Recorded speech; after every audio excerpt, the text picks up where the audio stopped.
Hello, and welcome to Sobercast, where we provide AA speaker meetings and workshops in podcast format.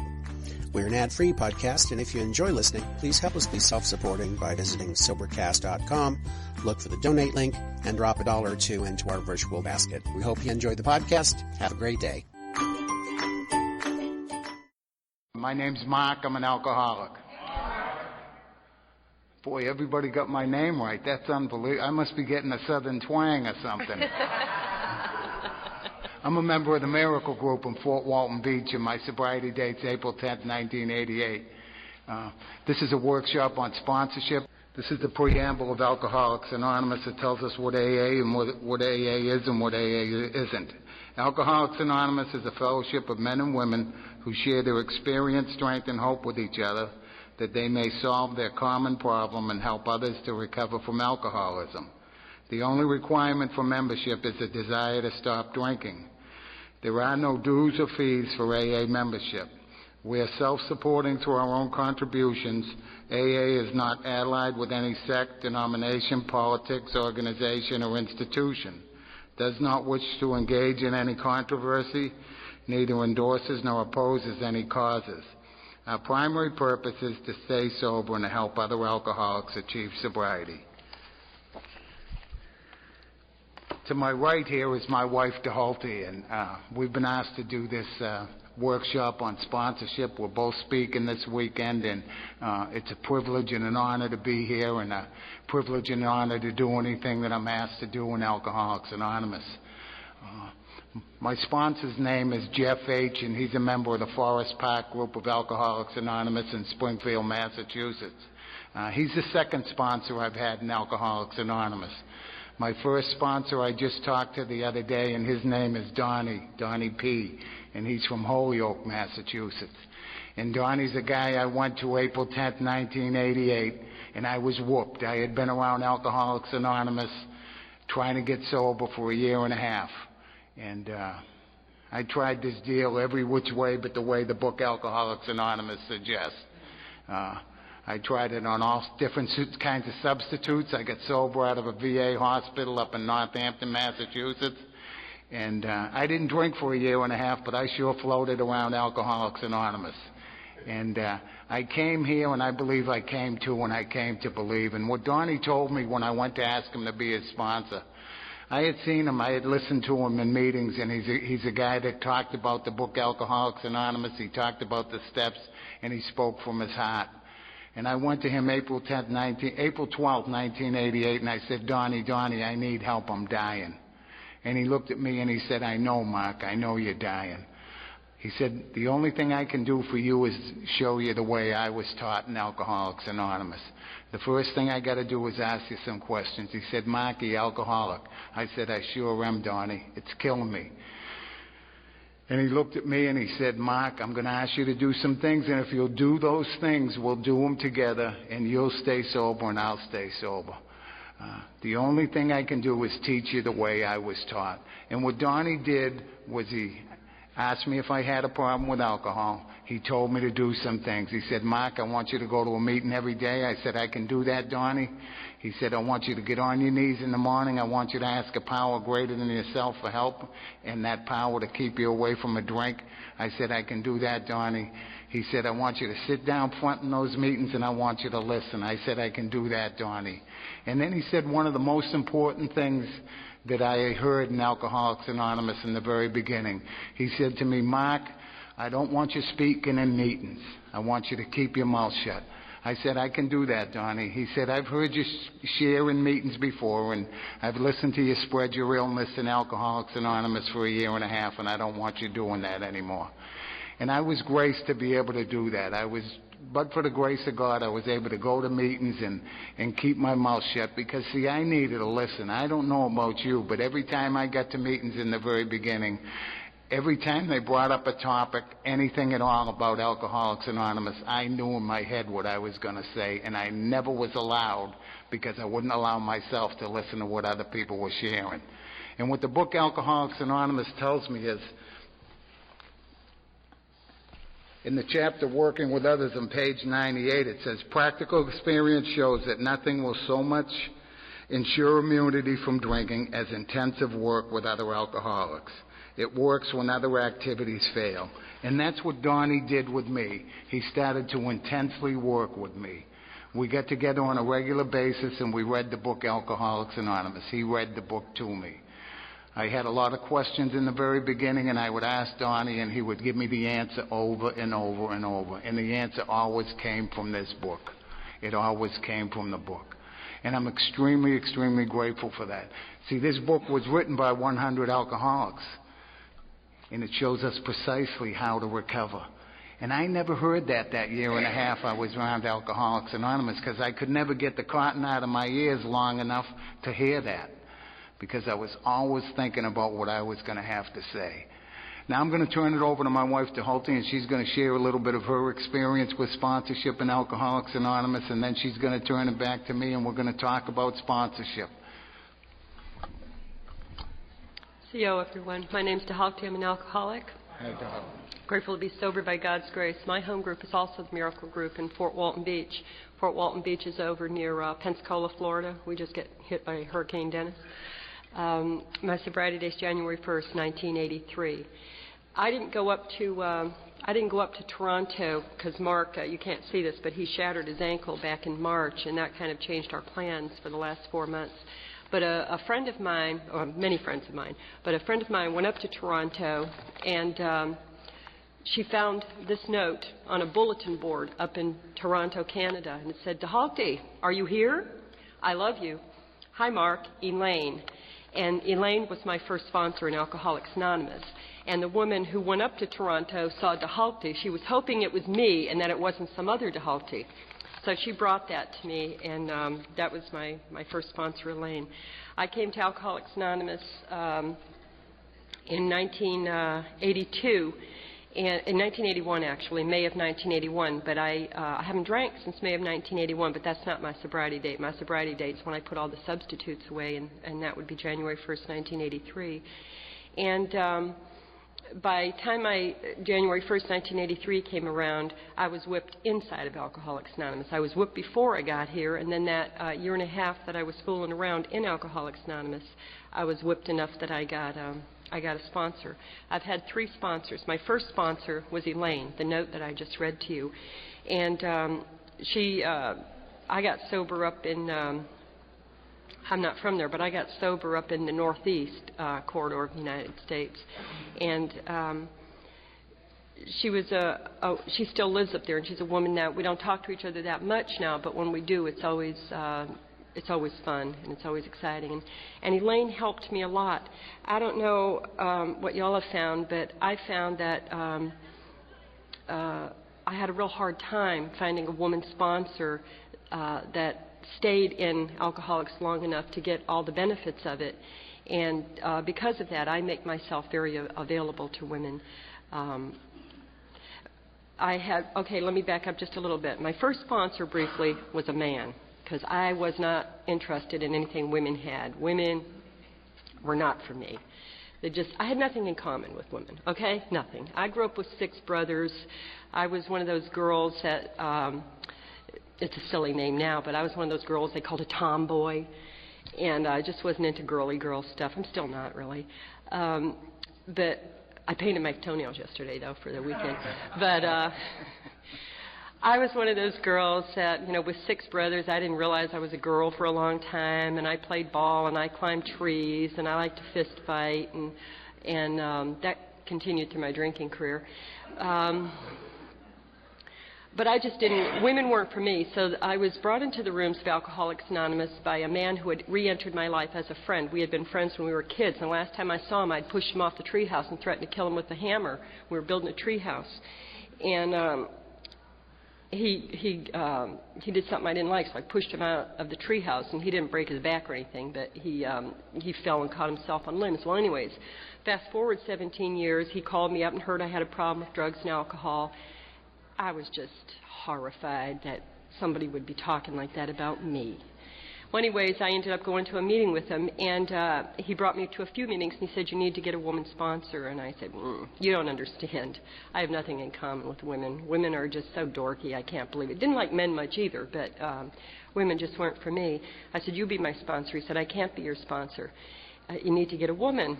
And I didn't agree, so what I did was I laid down with him, and after we laid down, he wasn't telling me about getting a woman sponsor anymore because I was in charge. I used sex as a lot of us do, to manipulate. So it was after that, a while later, that was the end of our whatever relationship we had too. And it was after that that I put all the substitutes down and I got a woman sponsor, and that would be Elaine. And Elaine is a wonderful woman. She's a beautiful woman. I still love Elaine. And she's still on fire about Alcoholics Anonymous. She loves Alcoholics Anonymous, and she told me that she would give me everything that she had been given. And looking back on it now, and Elaine and I have talked about this, there weren't that many women back in 1981. There weren't that many women in our area that had any length of sobriety or any big book sobriety. Big book, one of the best kept secrets in Alcoholics Anonymous in a lot of areas. So there weren't any women, so Elaine gave me the best that she could. We read a lot out of the big book and the 12 and 12, and she would read things to me. And one day we went down to the river, and we got on our knees. She says, get on your knees. We're going to do a third step prayer together. I'm like, on our knees? And she said, yeah, and we held hands. And I was like, why are we holding hands? And she said, it just seems like the thing to do. So we held hands, and I took a third step. And I ended up doing a fourth step with Elaine the same way that she had done it, and I've since done another one. I've done one real fourth step as outlined in the big book, and that wasn't it. This was the best that she had been taught, and she showed me. She goes, I think you just read chapter 5 a few times and then you do it. So I read chapter 5 a few times, and I didn't get it. I didn't know Mr. Brown. I didn't know any of those people, but I did a fourth step, and it gave me a little bit of relief, but it wasn't as outlined. Elaine moved away a few counties over, across the river and a few counties over, and I floundered around a little bit. And by this time, I was 5 years sober and didn't need to rush into getting another sponsor because I was pretty cool at 5 years sober. And I almost drank. And I didn't almost drink because Elaine moved away. I almost drank because I thought I was so cool, and because by this point Mark and I were together, and he had gone out with some VA medication, and I was just so angry at him. I was going to show him what I was like drunk, and just all this stuff, so I almost drank. And after that, I got another sponsor, and I kept her for several years, and then we moved to Florida 10 years ago, and my sponsor today is Ann S., and I'm not sure if she'll be here this week, and I know her husband will be Burl, since some of you may know him. She lives about 40 miles from me.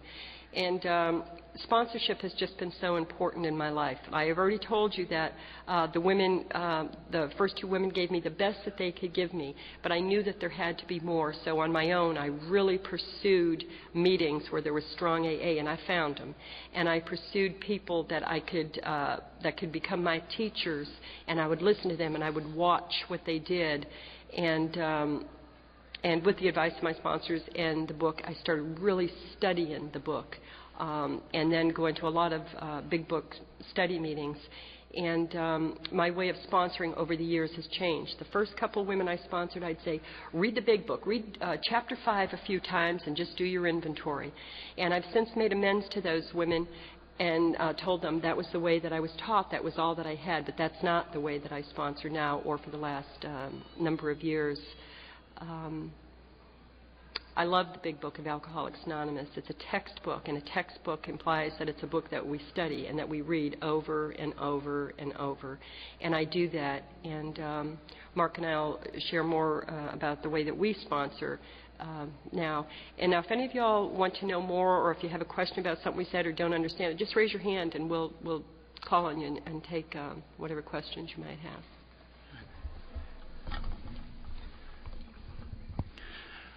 I love Alcoholics Anonymous. You know, I love Alcoholics Anonymous. Alcoholics Anonymous has given me a way of life that I never knew. I never knew. I drank for 27 years. 27 years I drank, and the story of my alcoholism was, if you like me, I hurt you. If you love me, I rarely hurt you. So by the time I got here in 1988, I was a walking dead. You know, like I told you, I got sober out of a VA hospital. The reason I was in that VA hospital was because my brother Pete he paid a 12-step call on me with another member of Alcoholics Anonymous. And he came down and shared his life story with me. And I listened to him, and I knew Pete because we had been in the same jails together. We had been in the same prison together. And my brother Pete was just like me, a violent, antisocial drunk. But there was something different about him. He found the power in Alcoholics Anonymous. He found the power that God gives us if we're doing this thing the way it's outlined out of the book. And he came down with a twinkle in his eye, and he talked to me about his new life. And he got done, and he looked at me, and he said, Mark, will you come back with me and go to the VA? I said, no, Pete, but can you lend me $50? And he did, and I went out and did what I had to do. But when I got whooped, I remembered where that twinkle was. And I was in a men's homeless shelter in downtown Boston, living on the streets of Boston. I'm not a native Navarian. We're from Navarre, Florida now, but I'm originally from Boston. And you know, I wound up calling my brother Pete, and I said, Pete, you know, will you help me out? And he said, sure, come on up. And I borrowed the money and got on a Greyhound bus, and I got admitted into the Northampton VA hospital. For that year and a half, I floundered, but I went to meetings. I believe meetings are very, very important. I do not believe meetings makers make it, like you hear in a lot of AA meetings. Meetings makers make it if they trust God, clean house, and help others. And that's been my experience. I came to 3 meetings a day for a year and a half, but I didn't make it. I made it to governor of the psychiatric ward I was on. You know, I made it to the head of the medication line every time they said medication. I made it to those places.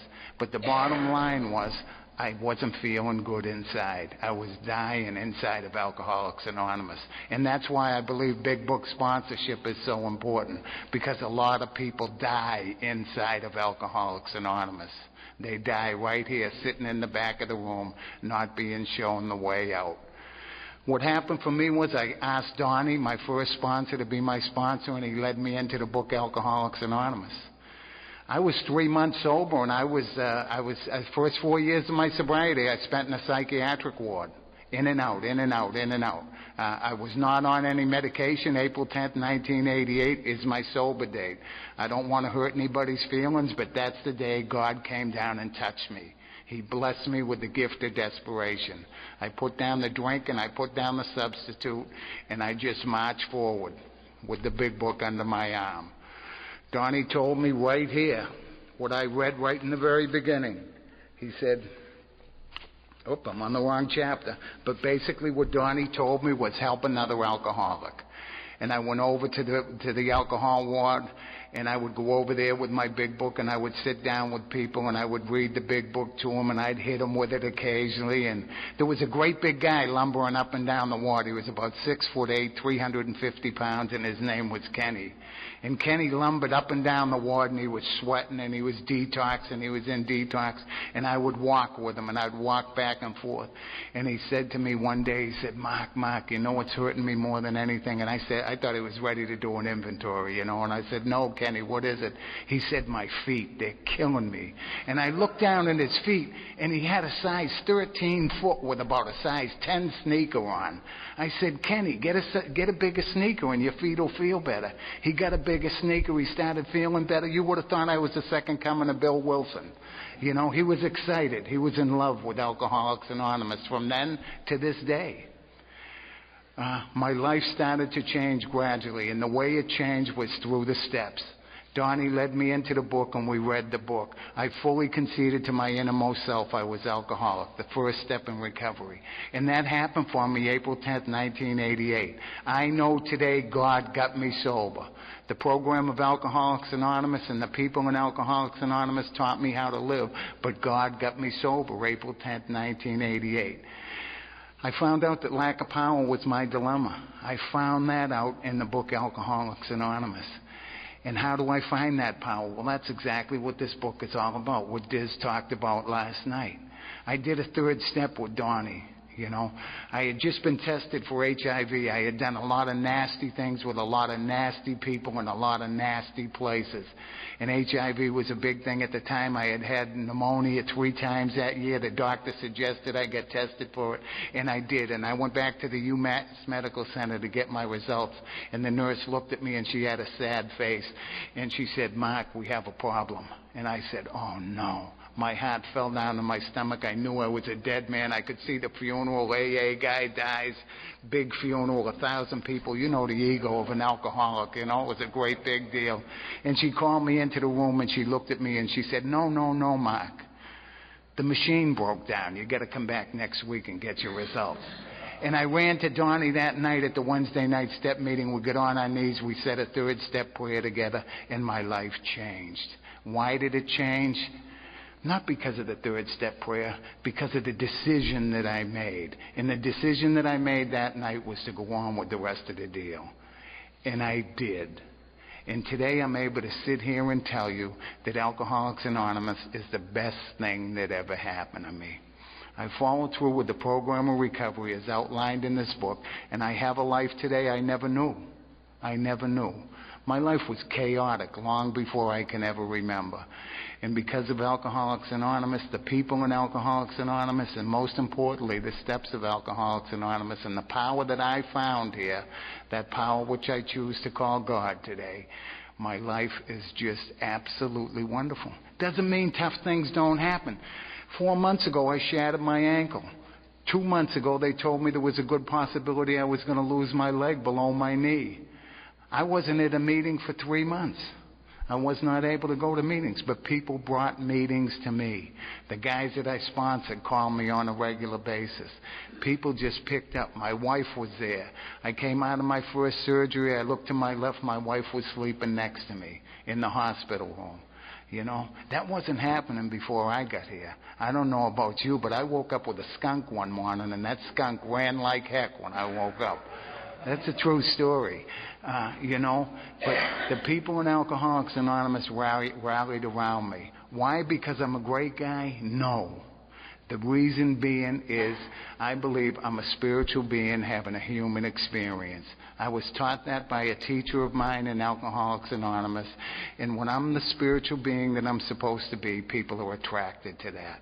And we have a connection. And that connection just grows and grows and grows. What a deal for a drunk like me. What a deal for an alcoholic at a hopeless variety who stumbled in here, not knowing what he was going to find. When I first started coming to meetings, my favorite expression and my favorite saying in Alcoholics Anonymous, and they used to say it a lot up north, was take what you want and leave the rest. You know, I can remember I heard a speaker say that one night, and they were passing the basket, so I grabbed a couple of fives. It was a great big meeting. They said, take what you want, so I just helped myself to a little bit of money in the basket, and that was the way it was in those days. But you know what I found here? I found here love, understanding, and compassion, something that I never knew. I never knew.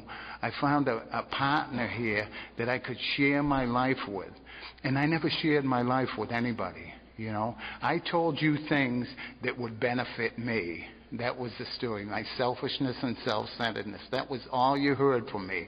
Things that would get into your pocket and help me out. And what I found through Big Book sponsorship and the program outlined in the book Alcoholics Anonymous is a way of living that's absolutely wonderful. Absolutely wonderful. And as we go on, we're going to share more about the people that we've sponsored. But I think it's so important to be sponsored by a member of Alcoholics Anonymous who is... I hear in a lot of meetings of Alcoholics Anonymous there's 1,000 ways to do it. I don't agree with that myself. Personally, there were 100 men and women who got here to show us precisely how they had recovered from alcoholism. And that's what I believe in. I believe in this book. Thank you. You know, when I first got into Alcoholics Anonymous, I already told you I didn't like women, but I had a lot of other things I was different too. I'm Cherokee Indian. My clan is Wapatata clan. And I would come to meetings, and where I got sober, there's all these men. I'm not a man. There was all these white people. I'm not a white person. And they seemingly were all Christians, and it was just another way to pull me in. And so I had all these differences that I was just really suspicious. So, of course, I always wore my knife to meetings, just in case I had to hurt somebody. And I found out in Alcoholics Anonymous that we all come here mostly with ways that we're different.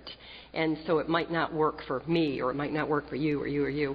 And I found, like Mark found, I found that this is a place that it talks about it in Dr. Bob's story, that he had tried other ways of getting sober, other ways of finding God or whatever, and I did that too. A friend of ours, Father John Fitzpatrick, but he's John, an alcoholic. I used to go to retreats there, and he talked about alcoholism. This is his opinion. He talked about alcoholism being a sacred illness, and that he believes that many of us are fallen mystics. We come to earth. Mark talks, we're spirit beings having a human experience, and he talks about so many of us come into the physical world, and we turn to alcohol and all the other stuff because we're like, where am I? I don't know how to do this human stuff. And that's how I felt. I didn't fit in my body. I didn't fit in my skin. I didn't fit in my family. I had 6 brothers, and I thought I was one of the boys, and I found out I wasn't. I didn't fit into my town, my state, my country. I just didn't fit in anywhere. And I found in Alcoholics Anonymous, we all come here and we learn through the book and through helping each other what's really important and how to play nice in the sandbox with each other. And we leave all those spiritual illnesses behind as we get involved in the steps, as we start living by those principles. One by one, all those things start falling away, the homophobia, the racism, the sexism, the feeling so different, all that stuff starts falling away from us, and we learn to play nice in the sandbox. Now, in this book, there's 21 mentions of how important it is for us to help others, and I believe that I don't believe everybody needs to be a sponsor. There's some people I know that sponsor that I beg them not to until they get a little more better. But that's my opinion. But the first one that I found, and I'm sure that everybody has found different ones, on page XVI, that's Roman numeral 14, we shall be interested to hear from those who are getting results from this book, particularly from those who have commenced to work with other alcoholics. Now, we can safely think that this would probably be a sponsor. And on page Roman numeral, 16, it says, this is Bill Wilson, he suddenly realized that in order to save himself, he must carry his message to another alcoholic. I've heard another one of those lies in Alcoholics Anonymous. There's no musts in AA. Well, how come I found 51 instructional musts in this book? And there's some other ones, too. 51 instructional musts. And then on page 18, let me go one more. 23, Roman numeral 23. That's XIII. And that talks about... in spite of the great increase in the size and span of this fellowship, at its core it remains simple and personal. Each day somewhere in the world, recovery begins when one alcoholic talks with another alcoholic, sharing experience, strength, and hope. And if we don't have experience, strength, and hope, what are we going to share? And people will ask me, well, what should I look for in a sponsor? Sometimes people will come out of a treatment center and they'll say, I need to find somebody that's got 10 years of sobriety. That's what I was told to get for a sponsor. Well, I'll tell you what, I know some people with 10 years of sobriety, I wouldn't ask them what time it is. And I know some people with 10 years of sobriety that I would. My sponsor, Ann, is a woman that, she looks like Grace Kelly. She's a beautiful woman.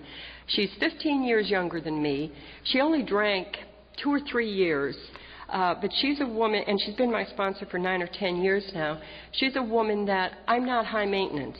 I continue to enlarge my spiritual life every day. So I need a woman that's ahead of me in sobriety and that lives her life. She asks God for help in the morning. Then she conducts herself like a woman who's asked God for help. And that's what I do.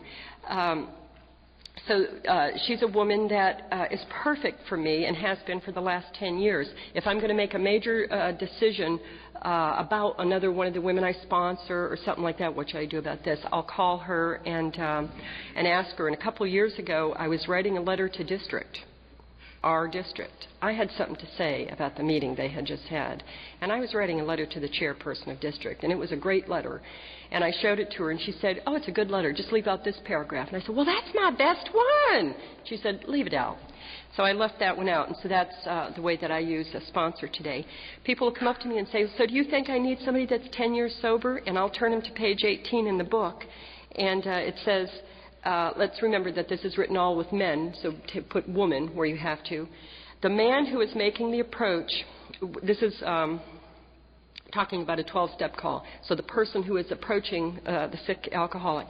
The man who is making the approach has had the same difficulty, that he obviously knows what he is talking about, that his whole deportment means the way that we conduct ourselves, that his whole deportment shouts at the new prospect that he is a man with a real answer, that he has no attitude of holier than thou, nothing whatever except the sincere desire to be helpful, that there are no fees to pay, no axes to grind, no people to please, no lectures to be endured. These are the conditions we have found most effective. So that's what I tell somebody looking for a sponsor. Go by the quality of their sobriety, not by the length of their sobriety. Watch how, don't just listen to what somebody says, because, buddy, I don't know about you, but we can get up to the podium or stand at a meeting looking all spiritual. I can just be Mother Teresa of the spirit of the Cherokee Nation. It's not what we say, because we're great BSers, and we have been all our lives. It's what we do.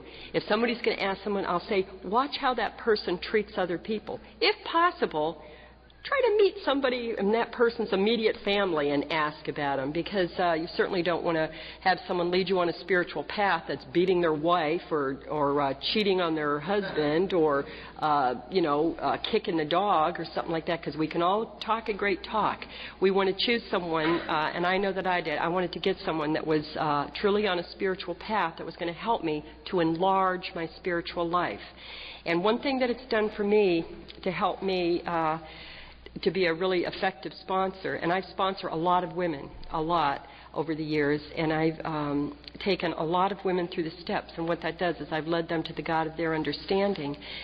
And I have to conduct myself in a manner that the women that I sponsor, I call them my pigeons, because that's what I was called, I conduct myself in my life. If you were a fly on the wall, you could come into my house at any time. You'd have to wear blinders because I'm naked most of the time. But you could come into my house any time, and I would be the same person that you would see at a meeting. I'm not one way at a meeting, all spiritual and, blessing everybody, and then going home and slapping him across the face and kicking the dog and being all ugly.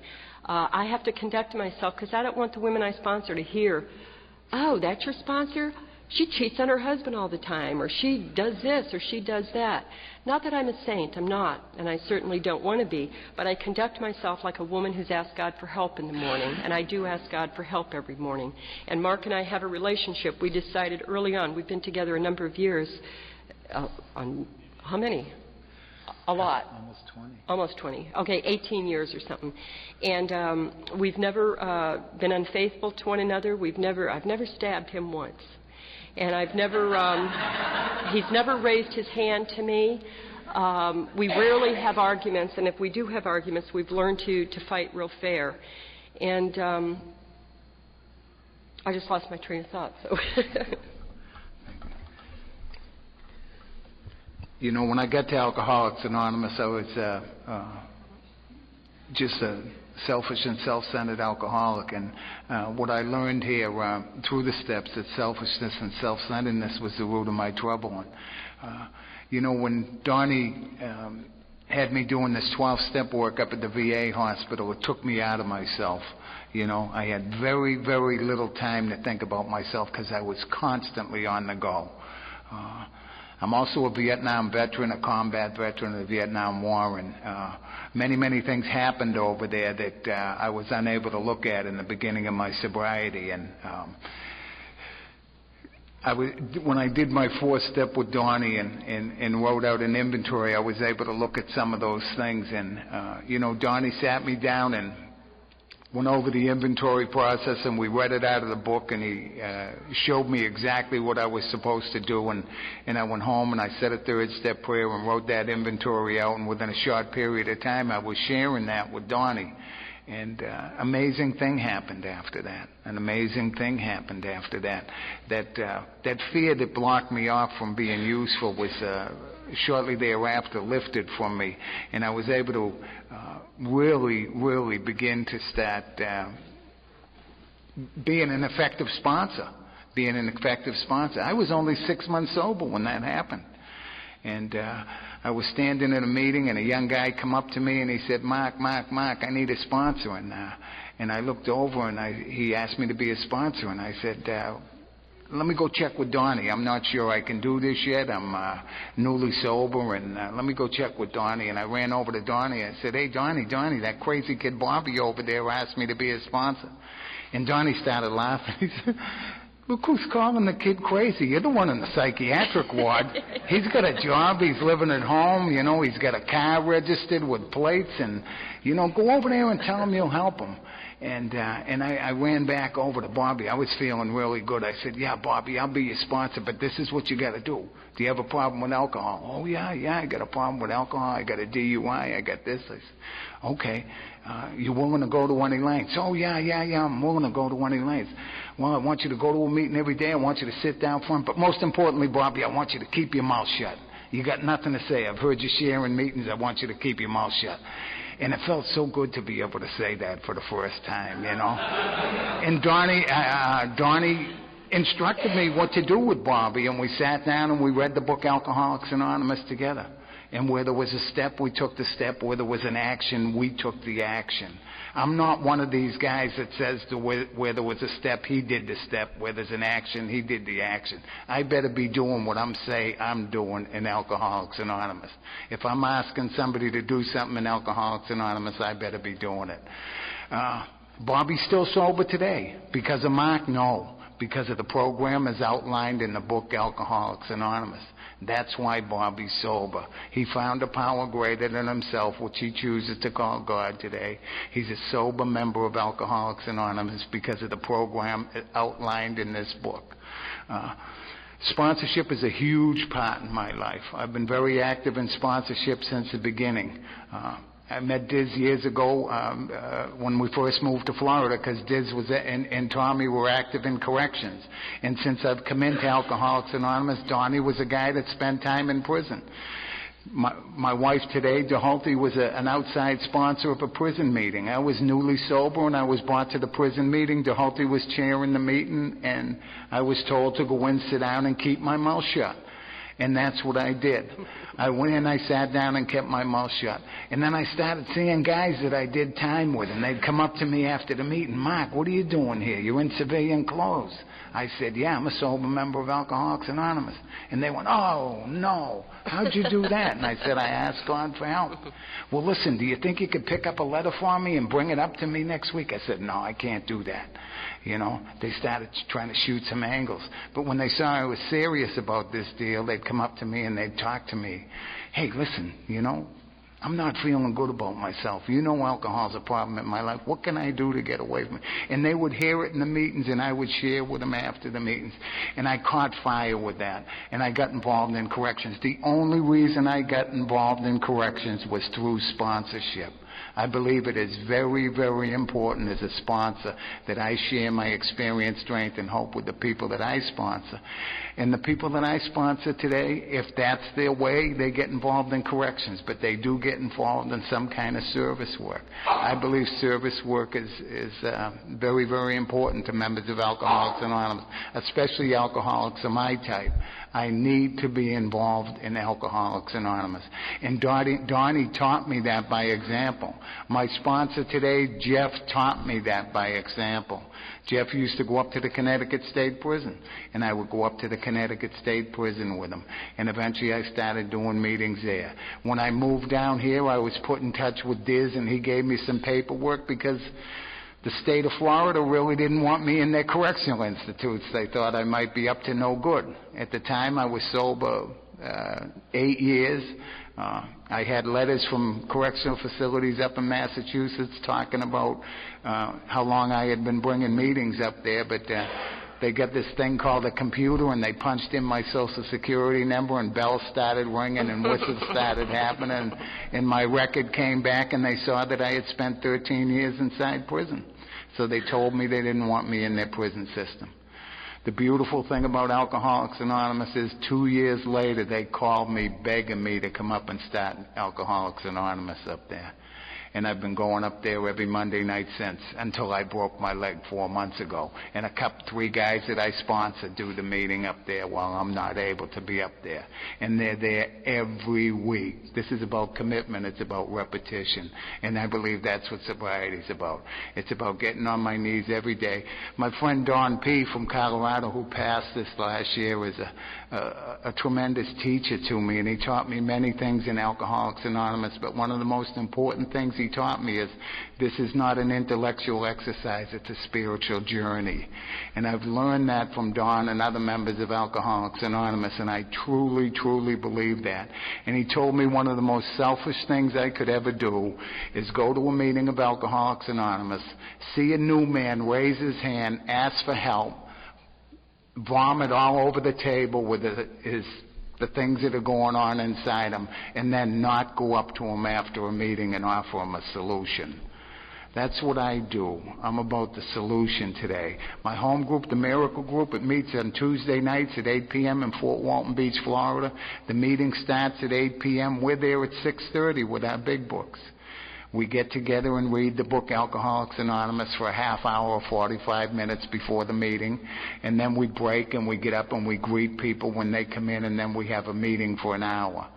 The meeting is a topic out of the book Alcoholics Anonymous. It's a wonderful, wonderful meeting.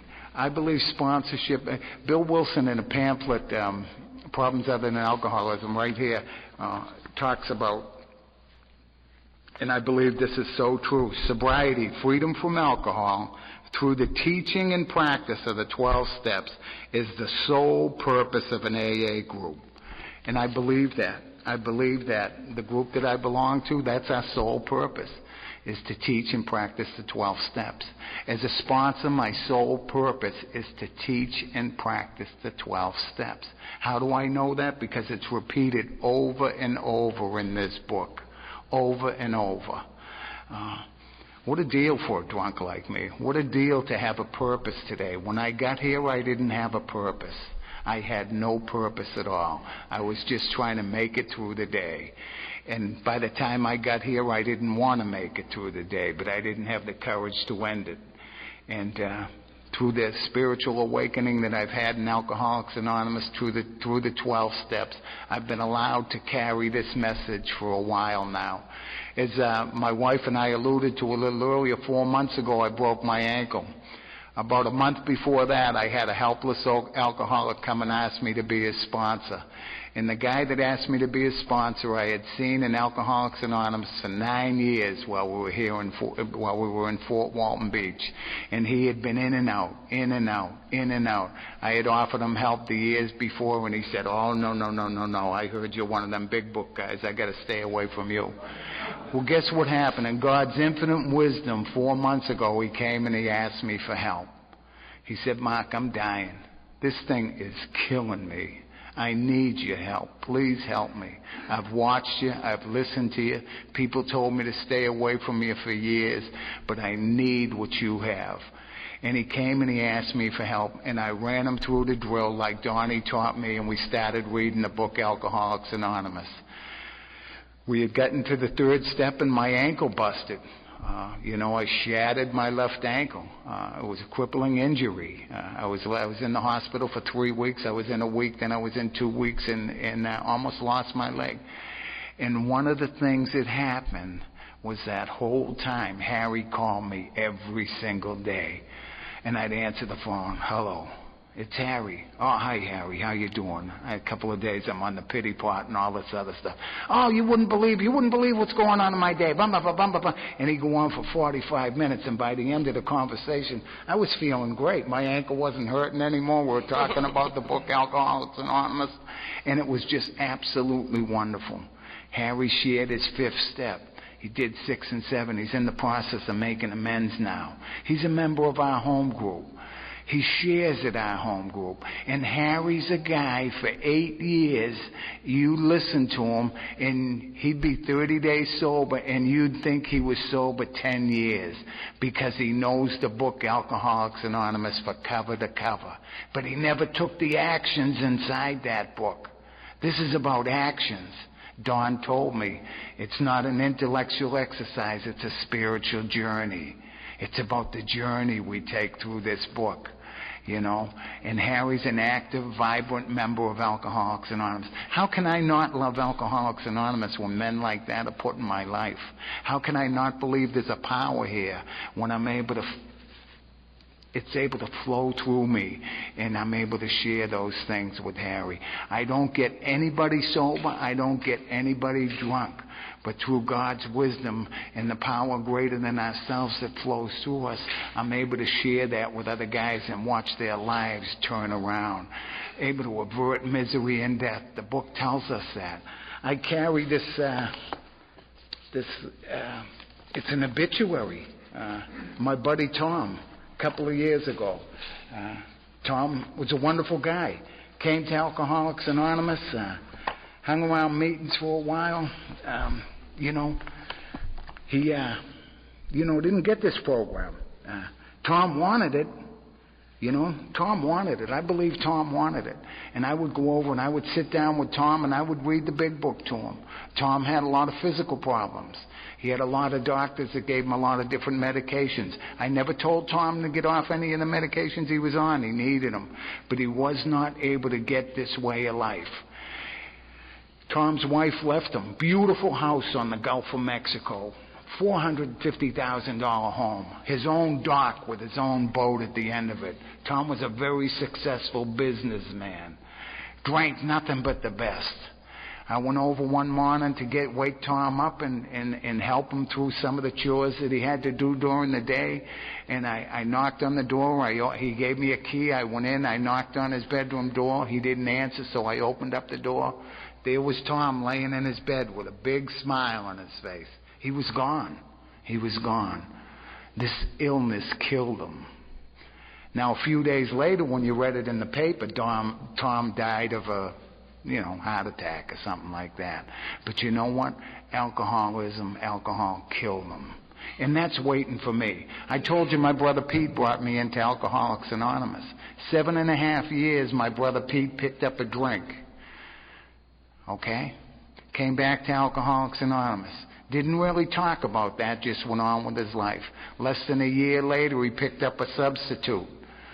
Less than a week after that, he was arrested for a very horrific crime. He's in prison for the rest of his life. Sober again, 12 years in Alcoholics Anonymous. As a matter of fact, he's got a birthday this month. I have a wonderful relationship with my brother Pete today. He's one of my spiritual advisors. He's a very, very spiritual being. But he's alcoholic. That first drink grabs us. It's not the last one, it's the first one. My life today is just an open book. My life today is about sharing what Alcoholics Anonymous has given me with another alcoholic. And what a beautiful deal that is. What a beautiful deal it was when Bill and Bob got together.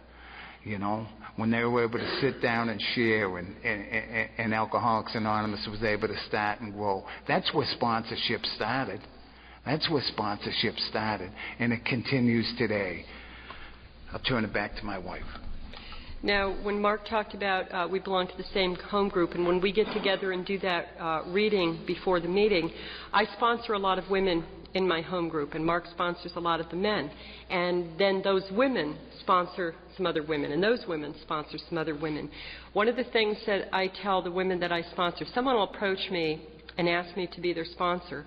And when they do, I'll ask them several questions. First, I want to make sure that they are an alcoholic, because this is kind of a fun place to come to, hang out. And I make sure they're an alcoholic. And I'll ask them some questions, and I'll have them come to meetings and call me every day, and I'll give them a time to call me, a designated time. And then after, a week or two, and I see that they're doing that, I'll ask them to meet a few requirements. I'll ask them to call me every day. To get to it, I'm talking newcomers now. I sponsor women who've been sober for a while, a little bit different. I ask them to go to a meeting every day, and I ask them to come to my home group and join my home group for the first year of their sobriety.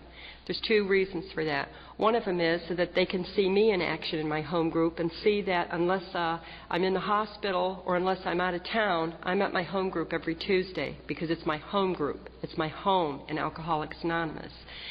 And they can see that I get to that meeting early, I help clean up, I'm involved in service work as I have been from the beginning. And the second reason is so that I can watch them, and I can lead them into service work, and I can have them come to the business meetings, and when they say, who wants to clean up cigarette butts, I'll give them the nudge. I don't smoke. I give them the nudge, and I'll clean up cigarette butts. Because this is all stuff that I was taught and that I did. And then what I do is the woman will come to my house or we'll meet in the park if she lives far away, and we start reading the big book. I start reading the big book to her right from the very first page. Diz talked about last night that he opened the book and his sponsor says, what do you see? To the blank page. He goes, why, nothing. And that's exactly what I do with these women. I say, what do you see in that page? And they go, nothing. I say, that's right. That's what you know about sobriety. Zippo. And I'll start reading the book to them right from the very first cover. And for the newer edition, the 4th edition, I'll have them draw a circle and a triangle in their book and explain the 3 legacies, the unity, recovery, and service. And I'll have them draw that in because it's not in the 4th edition. And then I start reading them the book. And when we come to words, we'll have a dictionary with us, and if we come to a word they don't understand, I'll say, now don't be a know-it-all. If you don't understand a word, tell me and we'll look it up. Now, in my book, a lot of words, to save time of not having to look them up, in my book, I have looked up a lot of words and printed the meaning above it. So that I can, when we get to a word, like when I read something to you before, I can tell you what the deportment, I can tell you what that means. Because the first several times I read the big book, I was, yeah, I know what this means, yeah, you know, I'm intelligent. I didn't know what half the words meant. So it's very important. I'll tell them what the words mean. And then when we come to something that's very important, I'll say, this is a 4-star. And so their book becomes a textbook like mine is. Highlighted, underlined, important stuff. I have this one gal that her whole book was highlighted. I said, get a new book. Only highlight what I tell you to highlight, because if everything's highlighted, it's like having nothing highlighted. So I read the book to them page by page. When we come to a prayer, and there are so many prayers in here, we say the prayer together. When we come to a step, we take the step. Now, what we talked about at our home group is I do this individually with women. If I'm sponsoring, Mary, she comes to my house once or twice a week, and we read it, and we go through the book right up through and including Dr. Bob's story. And that I'm freely giving my time to this woman because my sponsor freely gave me time, and other teachers and alcoholics freely gave me their time. But when at the meeting, the men get together with the men and the women get together with women. I always hung around with men all my life. The professions that I was in were all men professions. I was one of very few women in that world.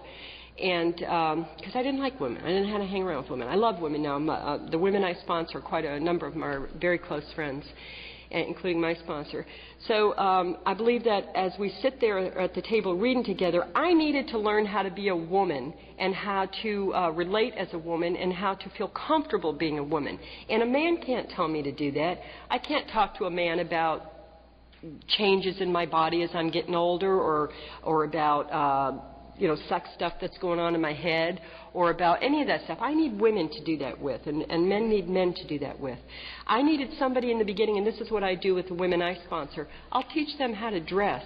I'll teach them that we come to meetings of Alcoholics Anonymous, we don't let to have all our business hanging out.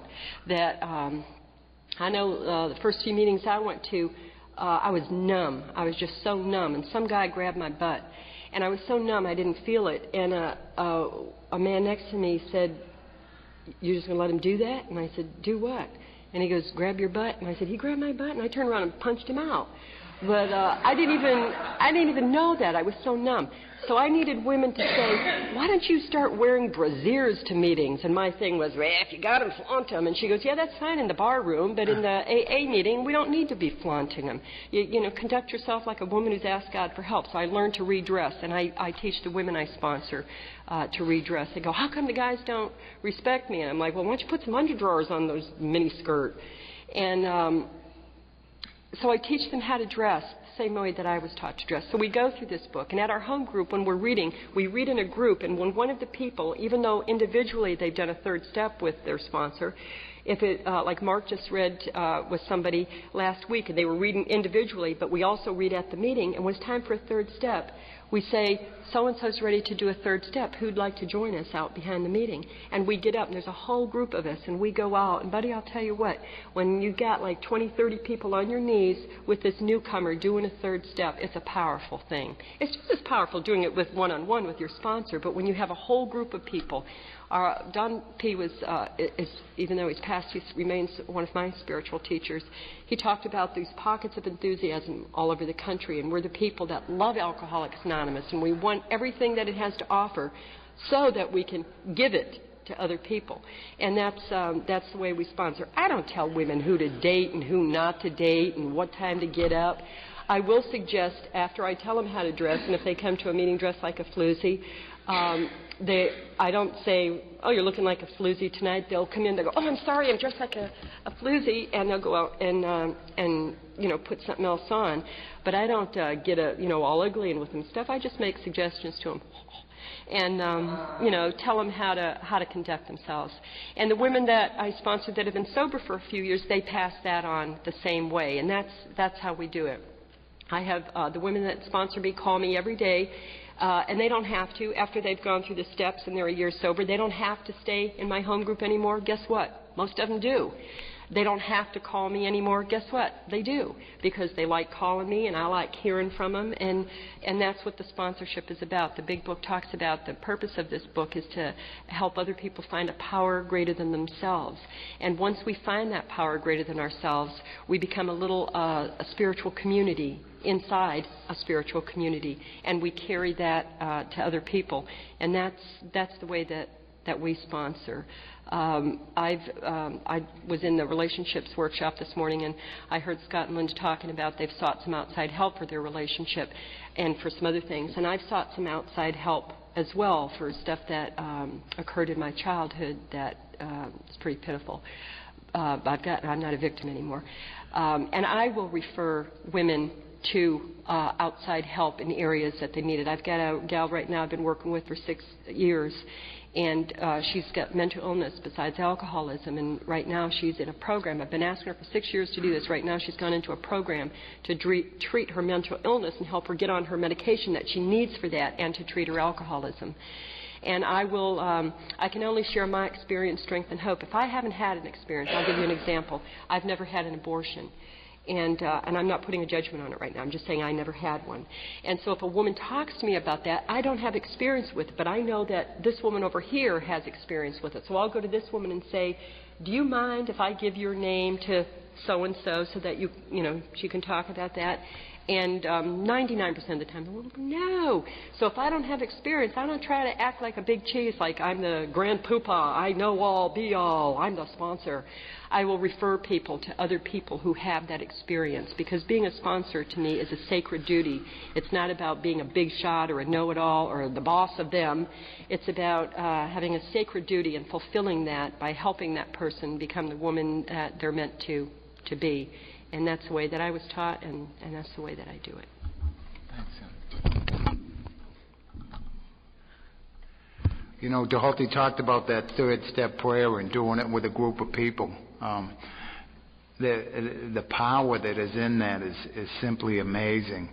We'll usually do it right before the meeting, and without a doubt, I have never had a man that I sponsor not come to me and tell me about the feeling that he got during that. And it's just a powerful thing. I believe prayer is so important. My wife and I pray together every day, and we usually do it more than once. during the day. And I believe that is so, so important. When I got to Alcoholics Anonymous, I was incapable of doing that. But as I read on in Alcoholics Anonymous, and I wound up that 11-step prayer, I read that every day, and it talks about growing in understanding and effectiveness.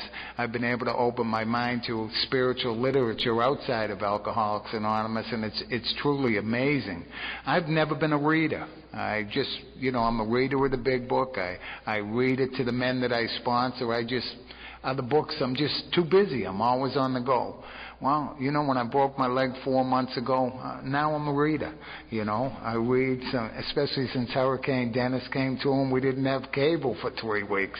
I'm really a reader now, let me tell you. And I've found some beautiful things in reading. I've made some connections through this time that I've had. I've made some connections with people that I haven't seen for quite a few years. And I believe this whole thing is about growing in understanding and effectiveness. I believe that's what sponsorship's about. I don't know everything. When I got here, you would have thought I did. And I didn't have a clue. A man's able to come to me and talk to me about things like the Hulty just talked about. I'm able to go to them and I'm able to say, well, listen, let me point you in the right direction. I sponsor lawyers today. I sponsor a colonel in the Air Force at one time. I mean, my God, men coming to me, talking to me about their life, talking to me about their life. That's the power of God. It has had nothing to do with me. I'm able to sit down with these men. I'm able to share my experience, strength, and hope. And my experience, strength, and hope is through the book Alcoholics Anonymous. I found a way to live through this book that is truly amazing. It just blows me away. When I look at what my life is today, the end of my drinking, my father went on TV. No, it wasn't the end of my drinking. It was probably 5 years before I ended up drinking. My father went on TV and offered a $5,000 reward for me and my brother. $5,000 reward for something that happened for me and my brother. Today, my father lives about 20 miles from me in Florida. We talk on a regular basis. That's the power of Alcoholics Anonymous. It's healed relationships in my life that were unhealable before I got here. It's allowed me to forgive people and for people to forgive me. I told you a little bit about my Vietnam experience. Well, when I share tonight, I'll talk more about that, but it was a tremendous, tremendous healing thing that happened inside of Alcoholics Anonymous. It was God's grace in the program of Alcoholics Anonymous that allowed that to happen. I was incapable of doing any of those things. And it came through sponsorship, being sponsored, and it came through being a sponsor. One of the things that happened to me in Alcoholics Anonymous, being a sponsor, was that I allowed people to be human. When I got here, I thought I could do it all. I thought I could fix and I made a mess of my life over and over and over. And what I learned in Alcoholics Anonymous is, if someone don't want this way of life, you got to just let them go. You got to let them go. You got to let them do what they're going to do. And that was hard for me. That was hard for me because when I got here, I got on fire right away, and I wanted everybody to get this thing. I literally beat you with a big book if you weren't getting it, I mean, we'll talk more about that tonight, but I believe in hands-on sponsorship, and I've put my hands on a lot of people, But the good news is I'm a sober member of Alcoholics Anonymous today, and I learned from my mistakes through the 12 steps. It tells me in the 10th step when we were wrong. And I don't use that as an excuse. But I'm not perfect. I am never going to be perfect. And you know what? I don't want to ever be perfect. But I'm going to try the best of my ability to grow in understanding and effectiveness on a daily basis. We got about 5 minutes, and I'm going to give it back to my wife. I haven't talked about my wife, but I tell you, she's my best friend today. For the past 4 months, she has put up with me, laying on my back, with a cast on my leg, with plates in my leg, with outside fixtures on my leg. She's been my wet nurse, my maid. I mean, I don't know how she's done it. You know, I do know how she's done it, through the program of Alcoholics Anonymous. She came home one night, and I wasn't feeling like I was getting my just due. And I said, listen, honey, you know, I mean, how about some hot meal tonight? How about putting on a meal? And I didn't say it in the right way. And she looked at me, and she said a couple of things to me, but she let me know she wasn't my nurse, and she let me know in no uncertain terms. But I was able to talk to her later and make amends to her, and what a deal. What a deal that is for a drunk like me. I just want to conclude what I'm talking about here to say that everything that I present to another woman is out of the big book of Alcoholics Anonymous. I don't improvise. I don't bring in material that's not conference approved. I'm talking about newcomers. I read a lot of non-conference approved material. I quite frequently will visit a Buddhist temple for meditation. I have a lot of Indian ceremonies and stuff that I do, but I don't present that to any of the new women that I sponsor, and I don't present it to any of the older women I sponsor. Once they get to know me over a period of years, I might present some of this stuff to them, but I do not bring that into Alcoholics Anonymous, and I don't bring it to the women I sponsor. They'll ask me what to read. Well, what can I read? And I'm like, read the book, this one. And they'll say, but you already read it to me. I'm like, right, read the book. And they'll say, well, what else can I read? And I'm like, well, this book. And they'll say, but. And until, this is the way that I teach, until a woman is thoroughly acquainted with this book, and that means several years, I don't tell them what else I read, 2 or 3 years. I don't tell them unless they're really involved and they're really have an understanding of the book and they're practicing these principles. Then I'll tell them some other things to read. But I know for myself, all my answers lie within this big book. And the advice that I do give a woman, and I rarely give advice, comes right out of the big book. Anytime they call me with any kind of problem, I can tell them the page to turn to, and I'll read it with them or to them. And that's my role as a sponsor, just to help somebody, just to guide them with my experience, strength, and hope the same way that I was guided. And I'll talk a little bit more about that this afternoon when I speak at 4. Thank you. Hey, thank you all for being here, and thank you. If you could come down to the front, we'll make a little circle and close with the Lord's Prayer.